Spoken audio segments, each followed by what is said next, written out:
Hello everyone, Bassanti here. I'm going to talk about another myth around one of the asanas that we practice today. In fact, today I'm going to talk about three different asanas: Anjaneyasana, our low lunge, Hanumanasana, the splits, and Virasana, the hero pose, in which we're sitting in between our heels. And in some variations, the most traditional one, as far as I know, one foot is on the ground and the knee is going up. Yes, and they're all combinable in one story. Hooray! Get ready. I'm going to talk about Hanuman, and we'll start by saying that it's quite difficult to talk about Hanuman and be definitive because he's one of those, one of the few gods who is worshipped across all schools of Hinduism. So there's many different stories floating around. It's not surprising that he's worshipped by so many because he ticks a lot of boxes. He can shapeshift, he can fly, he can walk on water, he can enchant any being. He's actually a great yogi. He's well versed in the scriptures. He's celibate. He lives a life of quiet contemplation. Today we'd probably call him a generalist because he can do so many things. He's also a magician. He has many names. Anjaney is one of those. Another is Pavan Putra, because his father is Vayu, the wind god, and Pavan Putra means the son of the wind. He's also actually an avatar of Shiva, so a reincarnation of Shiva. And yeah, like I said, another name he has is Anjaney, and that's because his mother was Anjana. Anjaney means son of Anjana. I'll say a little bit about Anjana, I think. I'm going to make the story even longer than it already is. So Anjana was a beautiful water nymph. In some stories, she has the face of a monkey because she laughed at a meditating sage who then cursed her to have the face of a monkey. But that's just one of many stories. So she was desperate for a child, and she prayed every day for this miracle until wind god Vayu, who admired her, blessed a few grains of rice and sent them to her along with his bird friends. So she grabbed these with her hands and ate them, and that's how she got pregnant, and that's how little Anjaney got into the world. He was, as you can tell, half mortal, half divine. So he had a lot of powers. And one day, when he was still very little, he mistook the sun for a ripe mango, and he loved mangoes, were his favorite treat. So he leapt up into the sky to grab this mango, which was the sun, which didn't please the sun god, Surya, and he reacted by throwing a lightning bolt, which hit the boy in the jaw and killed him. Now, Anjaney's father, we remember that's Vayu, the wind god, was furious and took such a deep breath that he sucked up all of the air from the earth, and all living beings began to suffocate. The gods then had to call an emergency meeting in which Vayu refused to exhale until he got his son back, but Surya equally didn't want his this potentially dangerous child running around unrestrained. So a compromise was reached, and that compromise was that Anjaney would be revived, but that he would be renamed Hanuman, which means disfigured jaw. So Hanu is the jaw, and Man means disfigured. And also that he would be cursed with short-term memory, so that he would never actually be aware of his actual physical strength, his powers. He was also removed from his mother's care to start a new life under the wings of the Monkey King, which is when, in some variations of the story, Hanuman became a monkey, adapting better to his environment. And yes, it was then that he encountered King Ram, and immediately there was a connection, and Hanuman swore allegiance to him, to Ram, and to Sita, his wife. So when Sita was kidnapped by demon Ravan, you might be aware of the Ramayana, that's all about this, the story of Ram and Sita. So Ravan kidnaps Sita, and Ram has to go and lead his troops into battle to protect his land. So that's his priority. We're not going to talk about why.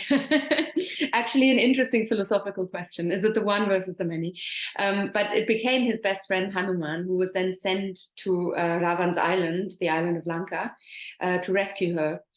But because of his ignorance towards his divine status and all the strength that he had, Hanuman had no idea how he would actually accomplish this task. So it was the love for his best friend that helped him overcome all of his doubts about his own abilities. And this is where he knelt down to pray for the grace to accomplish the impossible. And this is where Virasana comes from, the hero's pose, where you, sit between your heels with one knee up. So he prayed like that, not knowing that he was already capable of achieving his goal.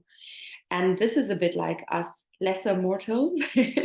We also often lack confidence or think a task is impossible, and often resort to faith or prayer or manifestations, something within us, something outside of us to give us that confidence that we don't have. And Hanuman's leap across to the island of Lanka was the greatest leap ever taken across an entire ocean when all hope was nearly lost. So this literally was the impossible. And the pose Hanumanasana, the splits, is a dedication to him and to all the obstacles that he overcame, including actually a demon that rose from the water and tried to eat him. Yes, and then he helped rescue Sita by transforming himself into a cat in order to sneak into her prison or into this garden where she was held prisoner. And he let her know that Ram was coming and would save her. He also then helped Ram build a bridge across the sea so that Ram's army could go to Lanka, to that island, where they then waged war against Ravan. During this war, this is quite interesting, that's why I'm mentioning it as well, when Ram's younger brother Lakshman was shot with a poisonous arrow, it was Hanuman who then traveled north and brought back a mountain of herbs, the elixir of life, that could heal Lakshman. And then often in depictions, you might see Hanuman depicted with a mountain in his hand. So he didn't just bring the herb, he brought the whole mountain for fear of getting the wrong herb.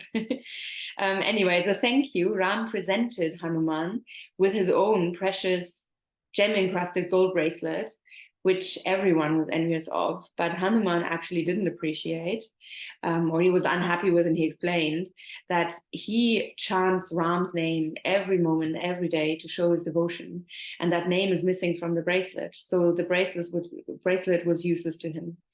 And it's said that he chanted the name so often that even the fibers of his heart have Ram's and Sita's name written upon them. And that's a very interesting idea for those of you who do research into meditation and how it changes your body, how it changes your brain, and how it works.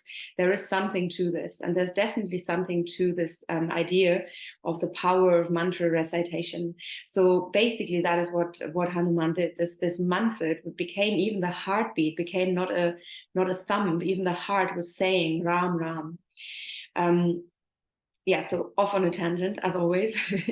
But Hanuman teaches us that there is one thing that allows us to override all of our doubts and all of our fears, and that is love and faith. And the tradition of Bhakti Yoga is focused on cultivating this attitude so perfectly that all our fears and doubts fall away, and we are left with only the remembrance of our true self. So in Bhakti Yoga, the tool for this is repetition of a mantra, or can be a short phrase, but it focuses one's attention on an object of devotion.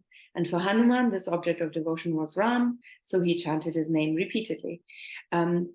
Mantras are obviously designed to liberate us from fear, from illusion, the illusion that keeps us small, but also allowing us to manifest our true potential without the ego. So it's not about being ego-driven at all, of course. That's what we are trying to liberate the mind from.